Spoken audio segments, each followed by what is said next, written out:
Hello everyone, আসসালামু আলাইকুম। নাজমাস রসইঘর থেকে আরও একটা রেসিপি নিয়ে হাজির হয়ে গেলাম। আজকের রেসিপি আপনাদের সবাই পছন্দের রেসিপি। তাহলে চলুন, কি কি লাগবে আজকের রেসিপিতে। বেগুন আর লাগবে ইলিশ মাছ। আর ইলিশ মাছ হচ্ছে চাঁদপুরের রূপালী ইলিশ। তাহলে রেসিপি শুরু করি। বেগুনগুলোকে আমি গোল গোল করে কেটে ধুয়ে পরিষ্কার করে পানি ঝরিয়ে নিয়েছি। আর তাতে দিয়ে দিলাম হলুদের গুঁড়া, মরিচের গুঁড়া, পরিমাণ মতো লবণ। সব কিছু দিয়ে ভালোভাবে হাত দিয়ে মেখে নিব, যাতে প্রত্যেকটা বেগুনেই মশলাটা লাগে। বেগুনটা এক সাইডে সরিয়ে রেখে এখন ইলিশ মাছগুলোকে সেমভাবে লবণ, হলুদের গুঁড়া, মরিচের গুঁড়া সব কিছু কিন্তু আমি 1/2 চামচ নিচ্ছি। আবারও হাত দিয়ে ডলে ডলে মাছের গায়ে মশলাগুলো মেখে নিব। আর এভাবে মেখে মিনিট 10-এর জন্য ম্যারিনেট করে রেখে দিব। 10 মিনিট পর চলে যাব রান্নায়। 10 মিনিট পর চুলায় একটা ফ্রাই প্যান বসিয়ে দিয়ে দিলাম পরিমাণ মতো তেল। তেলটা গরম হয়ে আসলে এখন প্রথমে আমি ভেজে নিব ইলিশ মাছ। আর আমি একবারই তেল দিয়ে দিয়েছি, আর তেলের পরিমাণটা একটু বেশি দিয়েছি, যাতে ইলিশ মাছ ভাজা তেলে আমি বেগুন ভেজে নিতে পারবো। তাতে বেগুনের ভিতরও ইলিশ মাছের পুরা স্বাদ বা ঘ্রাণ দুটাই ঢুকে যাবে। এভাবে আমি লাল লাল করে ইলিশ মাছগুলোকে ভেজে নিব। আমার ইলিশ মাছ ভাজা হয়ে গিয়েছে। এখন ভাজা তেলে দিয়ে দিব বেগুন। বেগুনগুলোকে আমি একটু ব্রাউন করে ভেজে নিব, বেশি ভাজবো না, বেগুন অল্প সময়ে নরম হয়ে যায়। এভাবে উল্টিয়ে পাল্টিয়ে আমি বেগুনগুলোকেও ভেজে নিলাম।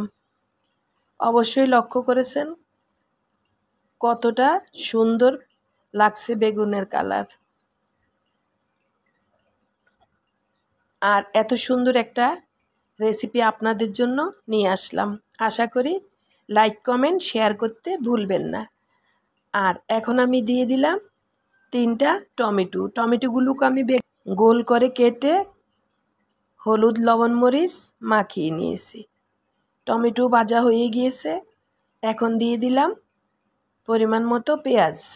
পেঁয়াজটাকে আমি কিছুক্ষণ নেড়ে নিব। আমার চুলা কিন্তু মাঝারি লো হিটে আছে।